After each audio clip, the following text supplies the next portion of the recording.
Hello दोस्तों, स्वागत है आप लोग का अपने चैनल में। सो गाइस, आज हम लोग पढ़ेंगे डिप्लोमा फर्स्ट ईयर का human anatomy and physiology subject का दूसरा चैप्टर, क्योंकि पहला चैप्टर हो चुका है। आप लोग अगर नहीं देखे हैं तो प्लेलिस्ट में जाके देख लीजिए। वहाँ पे scope of anatomy and physiology पढ़ा गया है, डेफिनेशन ऑफ वेरियस टर्मिनोलॉजी पढ़ा गया है।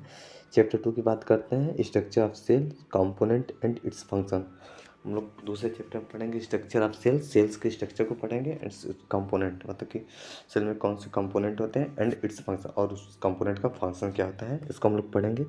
चलिए हम लोग चलते हैं अपने टॉपिक पे, उसको समझते हैं।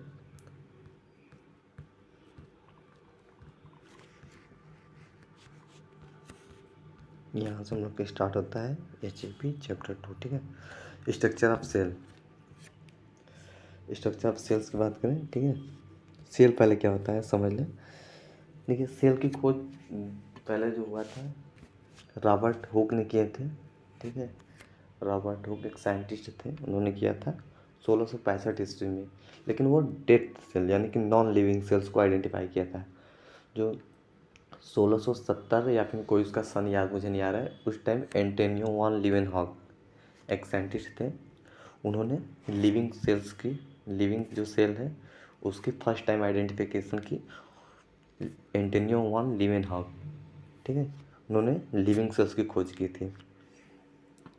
अब बात करते हैं सेल क्या है। Cell is the basic structure and function unit of living organism. Cell तो आप लोग पढ़े ही होंगे इंटर में, और बहुत पहले से पढ़ते होंगे, 9, 10, 11, 12 पहले से पढ़ते आ रहे होंगे कि सेल क्या होता है। ठीक है, सेल होते हैं आपके बेसिक्स यानी कि basic structure and function. Basic structure and function are unit of living organism. जो भी लिविंग ऑर्गेनिज्म है उसके बेसिक स्ट्रक्चर एंड फंक्शन होते हैं, फंक्शनल होते हैं, स्ट्रक्चरल एंड फंक्शनल होते हैं। ठीक है, उसका एक शेप होता है और उसका एक प्रॉपर फंक्शन होता है। इसको क्या बोलते हैं, सेल। समझ गए आप लोग। सेल का एक डिफिनेशन होता है, cell is structural and functional unit of the body of in life.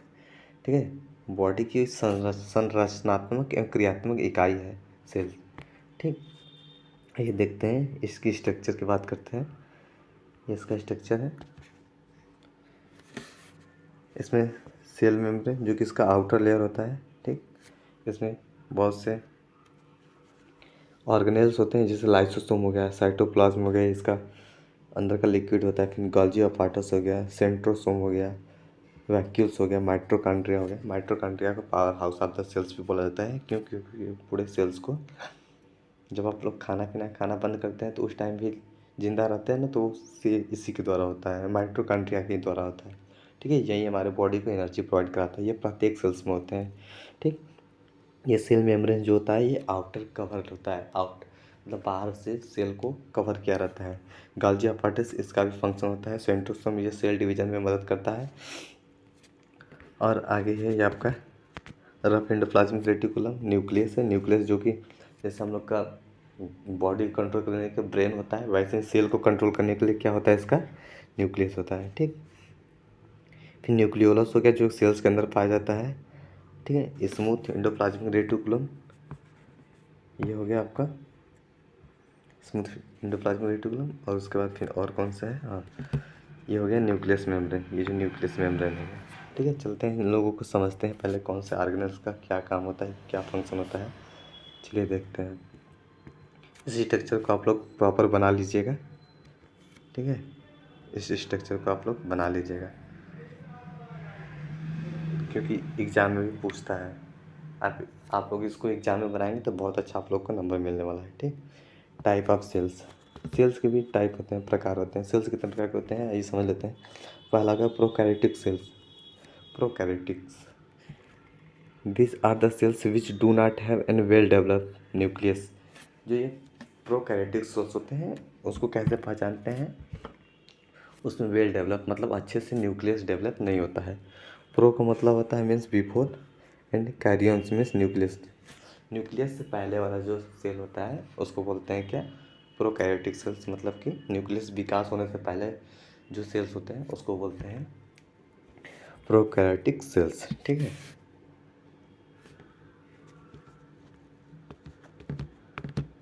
देखते हैं these are smaller than eukaryotic cell in size.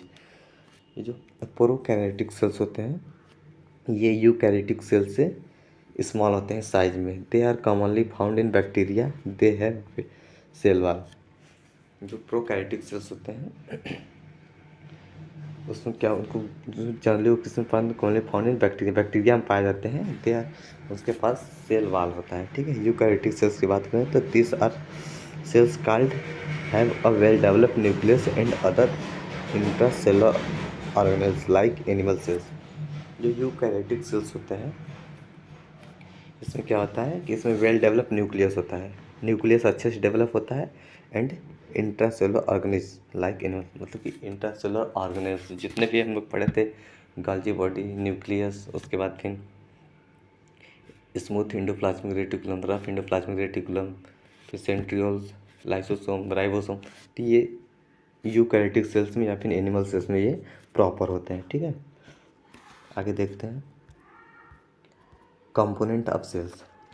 Sales में कौन कौन से कंपोनेंट होते हैं इसको पहले हम लोग समझ लेते हैं, ठीक है। सेल मेम्ब्रेन, जो आउटर लेयर होता है सेल का, सेल मेम्ब्रेन, या उसको प्लाज्मा मेम्ब्रेन भी बोलते हैं। जैसे ये एक सेल हो गया, ये इसका आउटर लेयर हो गया, इसको बोलते हैं क्या, प्लाज्मा मेम्ब्रेन, ठीक है। ये सेल हो गया, इसमें न्यूक्लियस होते हैं। फिर साइटोप्लाज्म, साइटोप्लाज्म में क्या होता है, ये फ्लूइड होता है, मतलब कि एक तरल पदार्थ होता है, जेली लाइक स्ट्रक्चर होता है। ये पूरे सेल्स में पाया जाता है, क्योंकि इसका काम होता है कि हर सेल्स को मतलब सेल्स ऑर्गेनेल्स को जीवित रखना। जो भी उसमें ऑर्गेनेल्स होते हैं, जैसे माइटोकॉन्ड्रिया हो गया, फिर और लाइसोसोम हो गया, राइबोसोम हो गया, गाल्जी अपार्टस हो गया, तो इसको क्या करता है, मूव करने में मदद करता है और उनको जीवित रखने में भी हेल्प करता है, ठीक है। और पहले इसको डिवाइड करते हैं दो पार्ट में। सेल मेम्ब्रेन के बाद ये डिवाइड होता है कितने, एक साइटोप्लाज्म में और न्यूक्लियस में, ठीक।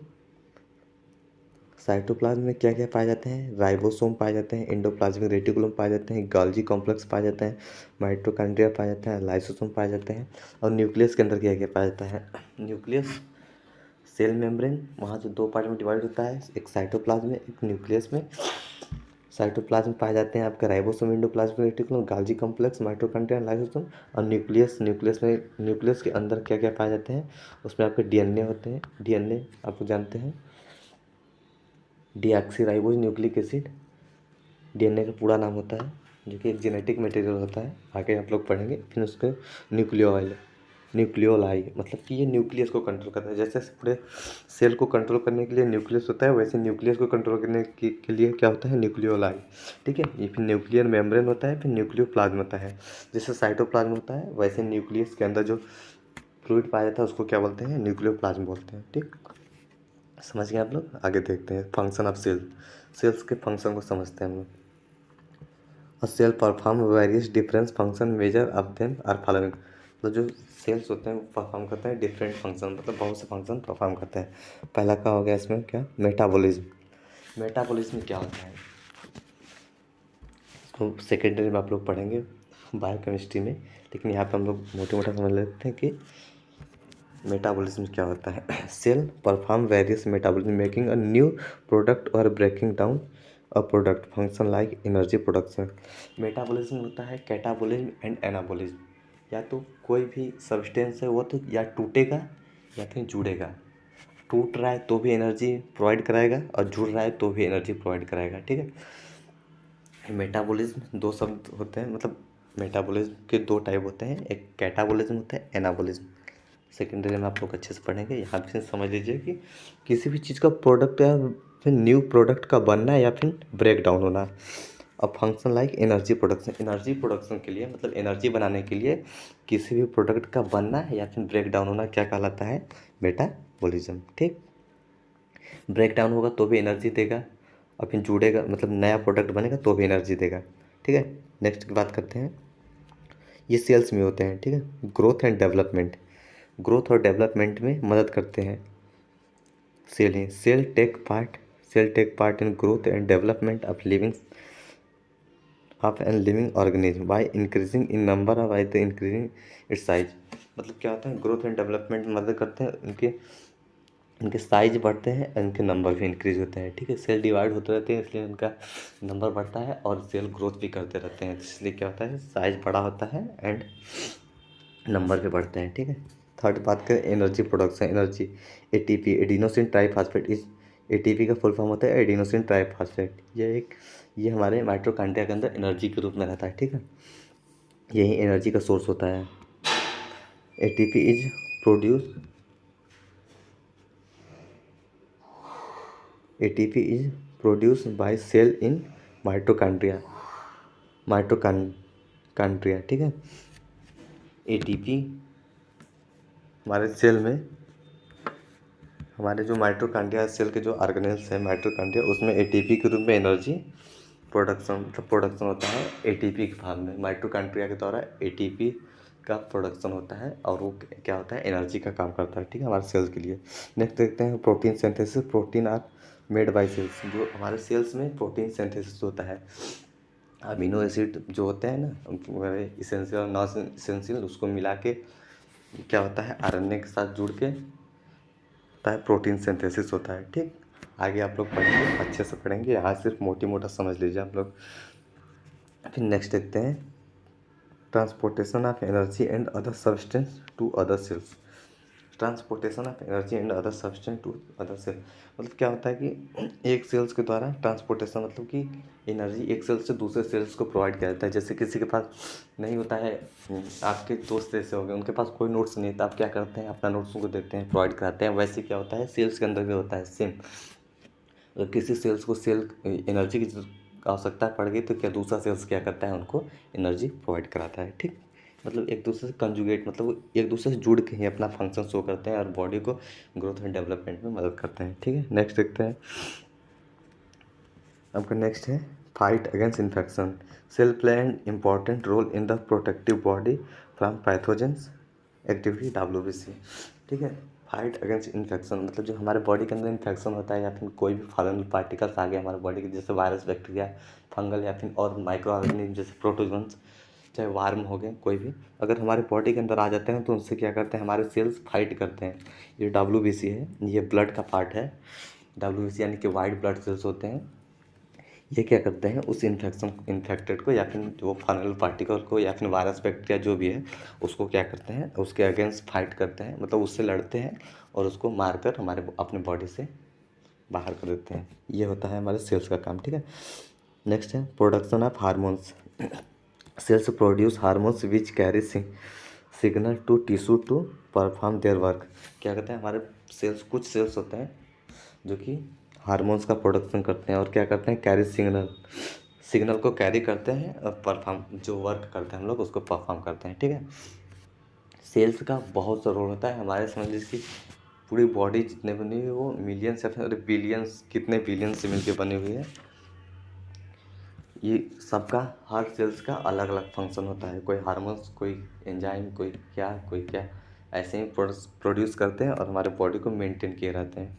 ठीक है, ये हमारा बॉडी एक बहुत ही कॉम्प्लेक्स स्ट्रक्चर है और उससे बड़ा चीज़ है कि जो सेल्स हैं वो भी बहुत बड़े चीज़ है, उसमें इतनी प्रॉपर फंक्शन होती रहती है कि आप लोग सोच नहीं सकते, कल्पना भी नहीं कर सकते। जितना बड़ा यूनिवर्स है उससे उतना बड़ा हम लोग का एक सेल्स होता है, उसके अंदर इतनी बड़ी दुनिया है कि पूछिए मत। ठीक है, नेक्स्ट की बात करते हैं homeostasis. They show homeostasis through which they maintain body temperature, pH and ions concentration. क्या होता है कि हमारे बॉडी के अंदर होम्योस्टेसिस, मतलब कि बॉडी को टेम्परेचर को मेंटेन करता है। Homeostasis is the maintain the body temperature. हमारे बॉडी टेम्परेचर से होता है कि 37 डिग्री सेल्सियस होता है ना, 0.5 होता है ऐसे कुछ, फिर 97.3 की 5 होता है बॉडी टेम्परेचर। आप लोग एक बार देख लीजिएगा, लेकिन इतना ही होता है। 93 डिग्री सेल्सियस होता है और 97 फ़ारेनहाइट। ये डिग्री सेल्सियस की बात हो रही है, फ़ारेनहाइट की बात हो रही है। ठीक है, बहुत से लोग को कन्फ्यूजन होता है कि 97, तो कुछ लोग किसी गांव की भाषा में बोलते हैं, हमको 102 डिग्री बुखार आ गया था। ऐसा कुछ नहीं होता है, 102 डिग्री का टेम्परेचर होगा, बॉडी गल जाएगा, बहुत से उसके ऑर्गन गल जाएंगे। ठीक है, वो फ़ारेनहाइट होता है, सेल्सियस होता है हम लोग को बॉडी टेम्परेचर का 37 डिग्री सेल्सियस। ठीक है, ये 97 फ़ारेनहाइट होता है। ठीक है, displacement of the complex of cell. ठीक है, कॉम्प्लेक्स सेल्स की बात करते हैं, इसको समझते हैं। माइटोकॉन्ड्रिया क्या होता है, ठीक है। Mitochondria are intracellular organs which are present with in cell. Intracellular organs होता है, ये हमारे सेल्स के अंदर पाए जाने वाला एक ऑर्गेनेल्स है। ऑर्गेनेल्स सेल्स के अंदर जो पाए जाते हैं उनको बोलते हैं ऑर्गेनेल्स, मतलब कि वो एक सेल का पार्ट है, वो सेल के अंदर पाया जाता है, ठीक है। जैसे हमारे बॉडी के अंदर पाया जाता है ना, ऑर्गन पाए जाते हैं, जैसे लीवर हो गया, हार्ट हो गया, पैनक्रियाज हो गया, किडनी हो गया, वैसे क्या होता है सेल्स के अंदर, एक पार्टिकुलर सेल्स के अंदर ऑर्गेनेल्स पाए जाते हैं, जिसको बोलते हैं माइटोकॉन्ड्रिया। वो क्या करते हैं, इंट्रासेलुलर होते हैं, which are present in with in cell. Cells के अंदर पाए जाते हैं ऑर्गेनेल्स। दे आर, देखिए लिखा है ना, organelles that are essential for the energy production through a process cellular structure respiration. ये क्या करता है, ये एनर्जी प्रोडक्शन का काम करता है। माइटोकॉन्ड्रिया का बहुत बड़ा रोल होता है हमारे सेल्स में, हमारे बॉडी में या फिर हमारे सेल्स में, क्योंकि वो क्या करता है, एनर्जी प्रोडक्शन करता है, ठीक है। एनर्जी को स्टोर किया रहता है, जब हमारे बॉडी को एनर्जी की जरूरत पड़ती है तो ये क्या करता है, प्रोवाइड कराता है, ठीक है। तो प्रोसेस सेलुलर स्ट्रक्चर रिस्पायरेशन, जब सेल्स जैसे हम लोग रिस्पायरेशन करते हैं वैसे सेल फिर रिस्पायरेशन करते हैं, ऑक्सीजन लेते हैं या फिर, हाँ ऑक्सीजन लेते हैं, CO2 छोड़ते हैं, उसमें बहुत सा फंक्शन चलता है। उसके थ्रू क्या होता है, जैसे TCA साइकिल चलता है ना हमारे ट्राइकार्बोक्सिलिक, मतलब इसका चलता है, साइकिल चलता है हमारे बॉडी के अंदर, सेल्स के अंदर। तो उससे क्या होता है, एनर्जी प्रोडक्शन होता है। आगे आप लोग पढ़ेंगे बहुत अच्छे से, सेकेंड ईयर में आएगा, बहुत कुछ है पढ़ने के लिए, ठीक है। नेक्स्ट देखते हैं हम लोग का माइटोकॉन्ड्रिया का फंक्शन, आप लोग समझ लीजिए और इसको डीप से पढ़ लीजिएगा, कहीं से यूट्यूब से और कहीं से, क्योंकि कभी कभी क्या होता है कि 5 नंबर का क्वेश्चन इसी से पूछता है माइटोकॉन्ड्रिया का, ठीक है। चलिए हम लोग को आपको एक अलग से स्ट्रक्चर बना के दे देंगे या फिर एक अलग से वीडियो बना देंगे। क्या होता है, माइटोकॉन्ड्रिया के स्ट्रक्चर ऐसे होता है, ठीक है। इसके अंदर जो भी होता है, इसके फिर DNA, इसका outer membrane, inner membrane, by membrane होता है, मतलब 2 इसमें मेम्ब्रेन होते हैं, या फिर इसमें माइटोकॉन्ड्रियल फ्लूइड होता है, मतलब साइटोप्लाज्म होता है, ऐसे इसका स्ट्रक्चर होता है, ठीक है। आइए नेक्स्ट ऑर्गेनेल्स देखते हैं, इसको अच्छे से पढ़ लीजिएगा आप लोग। Mitochondria are also called power house of the cells. ये देखिए सबसे इंपॉर्टेंट चीज़ है, mitochondria are also called power house of the cells. क्यों क्यों बोला जाता है इसको power house of the cells, क्योंकि ये क्या करता है, हमारे बॉडी में जब एनर्जी नहीं रहता है तो ये सेल्स ही प्रोवाइड कराता है क्या, energy. Cheap source of energy और स्टोर हाउस ऑफ एनर्जी, मतलब क्या करता है कि ये एनर्जी को स्टोर किया रहता है, ठीक। आइए नेक्स्ट बात करते हैं सेल मेम्ब्रेन। सेल मेम्ब्रेन क्या होता है, या फिर प्लाज्मा मेम्ब्रेन क्या होता है, आउटर लेयर होता है। इट इज़ अ मेम्ब्रेन और film that enclose cover cytoplasm and protect the cytoplasm and cell organelles. It is made of the phospholipid bilayer. Phospholipid क्या होता है, फास्फोलिपिड फास्फोलिपिड जो होते हैं इसके बाइलेयर होते हैं, 2 लेयर से मिलके ये बना होता है, ठीक है। 2 लेयर इसके लिपिड हो गए, 2 लेयर, इसके द्वारा ऐसे पूरा एक मेम्ब्रेन बनाया रहता है, ठीक है। इसको बोलते हैं क्या, made of a phospholipid bilayer protein carbohydrate mills. और फास्फोलिपिड मतलब कि फास्फोलिपिड के साथ प्रोटीन जुड़े होते हैं, कार्बोहाइड्रेट जुड़े होते हैं एंड मिनरल्स भी जुड़े होते हैं। मेम्ब्रेन ये एक सेल हो गया, जैसे ये इसका आउटर लेयर हो गया, और इसमें ये जो इसका आउटर लेयर है, ये वाला पार्ट, ये बना होता है किससे, फास्फोलिपिड से बना होता है, प्रोटीन से बना होता है, कार्बोहाइड्रेट से बना होता है, और मिनरल्स से बना होता है, ठीक है। ये 4 चीज़ से मिलकर बना होता है सेल मेम्ब्रेन। ये क्या करता है, सेल्स को कवर किया रहता है, सेल्स को कवर किया रहता है और प्रोटेक्ट करता है सेल ऑर्गेनेल्स को, ठीक है। इसकी फंक्शन की बात करें तो क्या होता है, it enclose the cytoplasm and cell organelles. ये क्या करता है, साइटोप्लाज्म जो उसमें सेल्स के अंदर जो फ्लूइड होता है ना, ये जो सेल्स के अंदर फ्लूइड होते हैं, इसको क्या करता है, इनक्लोज किया जाता है। एंड सेल ऑर्गेनेल्स, जो सेल के अंदर ऑर्गेनेल्स हैं, माइटोकॉन्ड्रिया आ गए, जैसे गाल्जी बॉडी हो गया, लाइसोसोम राइबोसोम, उसको क्या करता है, ये इनक्लोज किया जाता है, मतलब प्रोटेक्ट किया जाता है, ठीक है। नेक्स्ट की बात करें इसके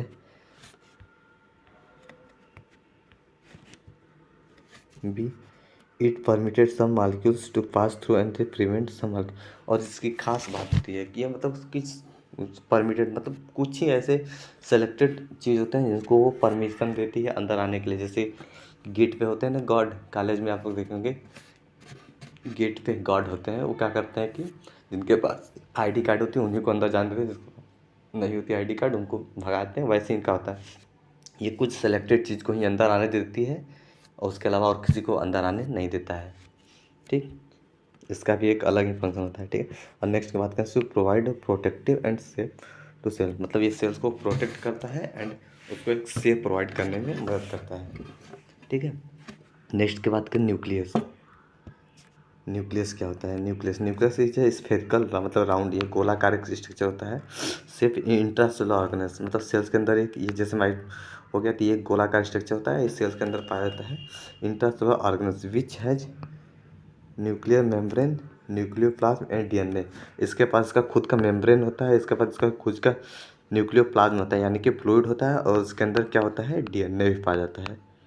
ठीक है, डीएनए इट है जेनेटिक मटेरियल, ये जेनेटिक मटेरियल होता है। डीएनए जो होता है, जो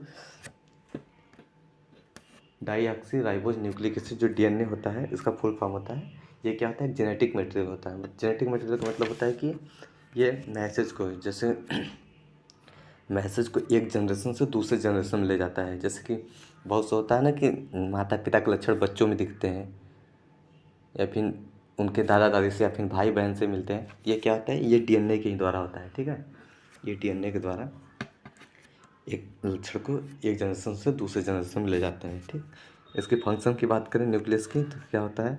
it control most of the activity of cells. Sorry यार, ये क्या कनेक्ट हो गया? हाँ, it control most of the activity of the cells. ये मतलब सेल्स के मोस्ट एक्टिविटी को कंट्रोल करता है। जो न्यूक्लियस होता है, सेल्स में जितने भी इम्पोर्टेंट एक्टिविटी होती है उसको क्या करता है? न्यूक्लियस ही कंट्रोल करता है। It it content DNA and RNA. ये क्या करता है? न्यूक्लियस डीएनए और आरएनए को कंटेंट क्या करता है? और जो जितने भी बॉडी के अंदर जितने भी फंक्शन होते हैं, सब डीएनए के मैसेज द्वारा ही आते हैं। डीएनए जैसे होता है ना कि हमारे ब्रेन हो गया, ब्रेन पूरे बॉडी को कंट्रोल करता है, वैसे ही सेल पूरे सेल्स को कंट्रोल करता है कौन? DNA and RNA. आरएनए क्या होता है? Ribose nucleic acid. ये सब आप लोग चलिए सेकेंड ईयर में पढ़िएगा, तो इसको समझ लीजिए मोटी मोटा कि ये भी क्या होता है? ये डीएनए से बना हुआ एक आरएनए होता है, राइबोज न्यूक्लिक एसिड। इसका भी फंक्शन वैसे ही होता है। ये प्रोटीन सिंथेसिस, मतलब ये 3 प्रकार के होते हैं, आरएनए, टीआरएनए, और एक होता है, हाँ, आरएनए, टीआरएनए, और एक मुझे याद नहीं आ रहा है, आप लोग सेकेंड ईयर में पढ़ेंगे। अभी हमको भी अच्छे से पढ़ना है इसको। ठीक है, ये प्रोटीन सिंथेसिस में मदद करता है। ठीक है, RNA help in protein synthesis, देखिए वही बात है ना, RNA help in protein synthesis. RNA जो क्या होता है? ये प्रोटीन सिंथेसिस में मदद करते हैं। ठीक, गाल्जी complex, it is a intracellular organelles which has section bag, मतलब कि क्या होता है? गाल्जी कॉम्प्लेक्स क्या होता है? ये नेक्स्ट इसका ऑर्गेनेल्स है। ठीक, ये ये भी इंट्रासेलुलर ऑर्गेनेल्स है, मतलब कि सेल्स के अंदर पाया जाने वाला ऑर्गेनेल्स है। विच हैज सेक्स, मतलब बैग, इसमें क्या होता है? बैग लाइक स्ट्रक्चर, मतलब जो स्पेस होता है, like structure. It is also called गाल्जी apparatus. ये क्या होता है? बैग लाइक स्ट्रक्चर होता है इसमें, जैसे खाली स्पेस होता है ना, वैसा लाइक स्ट्रक्चर होता है। इट इज आल्सो गाल्जी अपार्टस, ये गाल्जी अपार्टस कहलाता है। ठीक है, इसके फंक्शन की बात करें तो इसके फंक्शन देखें तो क्या होता है? It receive modifies and storage some important molecules like protein, lipids, and send them to different part of the cell and out of cell। Sorry, ये इसको हटा दें पहले।